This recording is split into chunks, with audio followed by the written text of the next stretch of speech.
Mga kaganapan tuwing last day of school.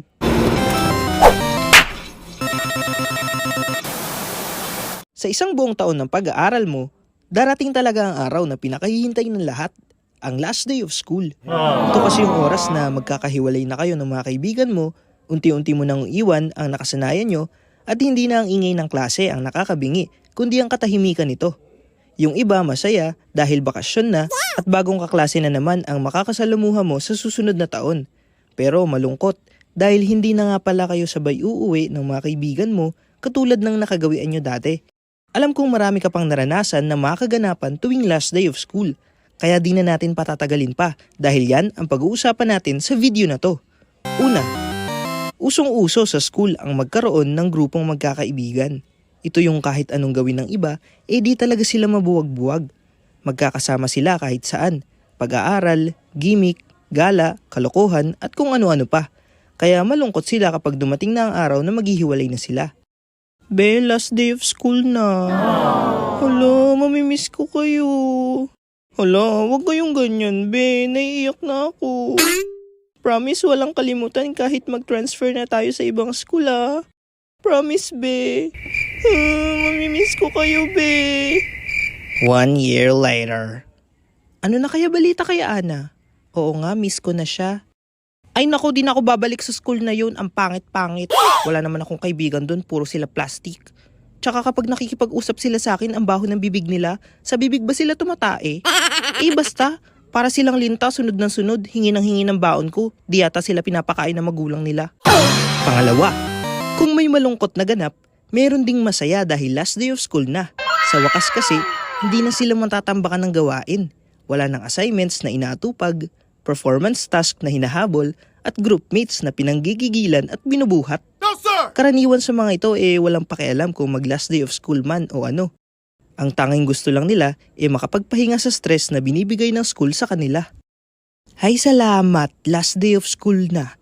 Walang iniintinding assignment, walang project, tapos na ang defense, hayahay na ang buhay. Oo nga makakapag-Wattpad na ako buong magdamag. Ako manunood ng Netflix gabi-gabi. Ako magde-date kami palagi ng mga boyfriends ko. What? Lo, boyfriends? Ano yun collection mo? Guys, ipasa raw dito sa school yung printed copy ng research next week. Tapos tumulong daw maglinis ng school after graduation. Kapag di raw tumulong, di makukuha yung card. Ha? Pangatlo, ito naman yung ganap na may pakulo pa talaga at nagawa pang mag-open forum sa klase. Ang sistema kasi nito magsasabi ka ng positibo at negatibo sa kaklase mo. Karaniwan sa ganito marami nag-aaway. Imbes kasi na last day memories ang pag-uusapan, mga problema nila sa isa't isa ang gusto nilang patunayan. Okay class, dahil last day of school ngayon, mag-open forum tayo. Magbigay ng isang positive at isang negative trait sa inyong kaklase. Si Betty po, maaasahan yan sa gawain. Si Princess po palaging maganda pag pumapasok. Wow! Si Ana po matalino sa klase. 1 hour later. Si Brando po mukhang tuhod. Lu, ano ka pa? Ikaw nga parang binalatan eh. Ooh. Parehas kayo na tropa mong kalbo mukhang itlog. Ooh. Tropa mo nga may bakat ng hotdog sa ilong eh. Gagi kayo! Anong sabi mo? Gusto mo putulin ko yung hotdog mo? Class, quiet! Ano ba? Ikaw nga ma'am, tamad ka magturo eh. Huy! Mali! Pang-apat, ito yung ganap na magiging bate at maayos na ang dating magkaaway. Yung tipong hindi sila nagpansinan buong taon, tapos magyayakapan lang sa last day of school. Mapapansin din yung nagkakaroon ng gantong alitan yung mag-best friend pa dati.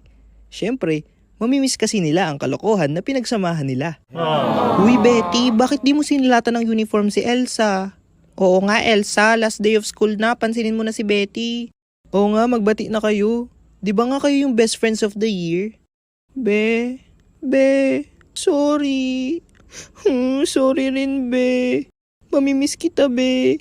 Mamimiss ko yung tambay natin, yung gala natin dati. Naalala mo pa ba yun?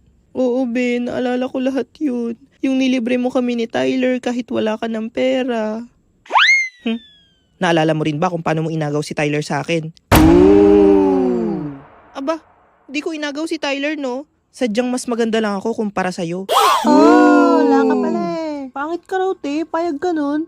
Lo, ano te, magbabati ba kayo o round 2 ng away nyo? At panghuli, ito naman yung masakit sa magkaibigan o magbabarkada, ang hindi na magkikita sa susunod na taon.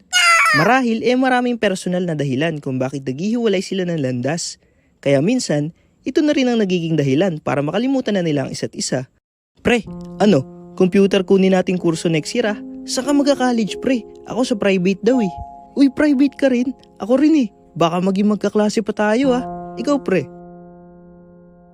Di na siguro ako mag-aaral pre. Ha? Bakit naman? Di ba sabay-sabay dapat tayong gagraduate ng college at magtatrabaho? Luluwas kasi kami ng syudad pre. Tutulungan ko si Papa magtrabaho. Di na rin kasi ako kayang pag-aralin eh. Basta pre, wag niyo ako kakalimutan ha. Tropa pa rin tayo ha. Dadalaw ako sa school niyo kapag wala akong trabaho. Picture tayo ng suot niyong uniform ha. Siguro bagay rin sa akin yun. Mamimiss ko kayo pre. Pre, magkikita pa rin tayo ha. Dating tambayan ha. Pre, promise mo yan ha. Sasapakin kita. Best friends forever pre ha. Promise. Oo pre. Best friends.